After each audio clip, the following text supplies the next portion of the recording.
Η Μονή Σωτήρος και Αγίου Γεδεών, γνωστή περισσότερο ως μετόχη Καρακάλου, βρίσκεται στο χωριό Μαργαρίτες, 30 χιλιόμετρα νότια του Ρεθύμνου και χτίστηκε στα τέλη του 15ου με αρχές 16ου αιώνα.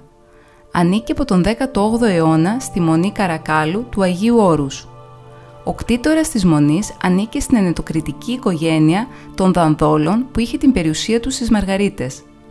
Μπροστά από την ωραία πύλη υπάρχει τάφος με ανάγλυφο το οικόσιμο των Δανδόλων που διατηρείται σε πολύ καλή κατάσταση ακόμη και σήμερα. Το μοναστήρι φαίνεται ότι ξεκίνησε ως γυναικείο και σύμφωνα με την παράδοση, κατά την Οθωμανική κυριαρχία, οι Τούρκοι κατευθύνθηκαν προς τη Μονή για να σφάξουν τις μοναχές και να λαιλατίσουν το χώρο.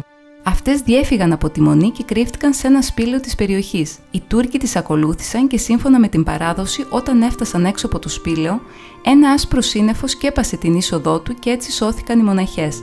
Κατά την Οθωμανική κυριαρχία, το μοναστήρι παραχωρήθηκε στη Μονή Καρακάλου και από τότε μετατράπηκε σε ανδρικό.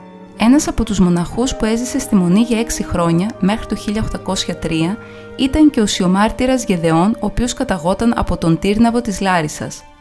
Μαρτύρησε το 1818 στον Τύρναβο από τους Τούρκους. Τελευταίος μοναχός ήταν ο πατέρας Καλίνικος, ο οποίος βρίσκεται και αυτός θαμμένος στον τάφο του κτήτορα που βρίσκεται μέσα στο ναό. Μετά την κοίμησή του, το μοναστήρι ερήμωσε και οι εργασίες αναστήλωσής του ξεκίνησαν τον Οκτώβριο του 1998 με την αμέριστη στήριξη των κατοίκων της περιοχής. Σήμερα στο μοναστήρι διαμένει ένας ιερομόναχος.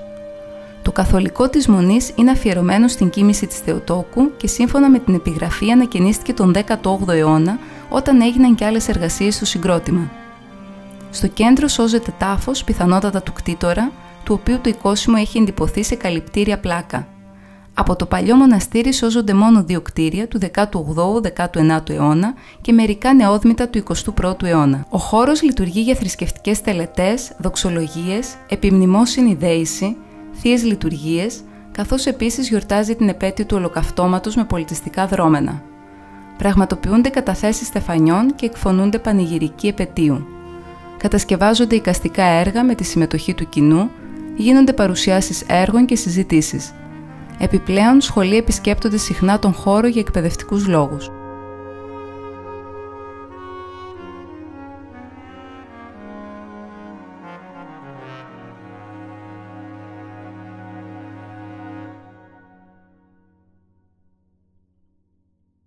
Με τη συγχρηματοδότηση της Ελλάδας και της Ευρωπαϊκής Ένωσης.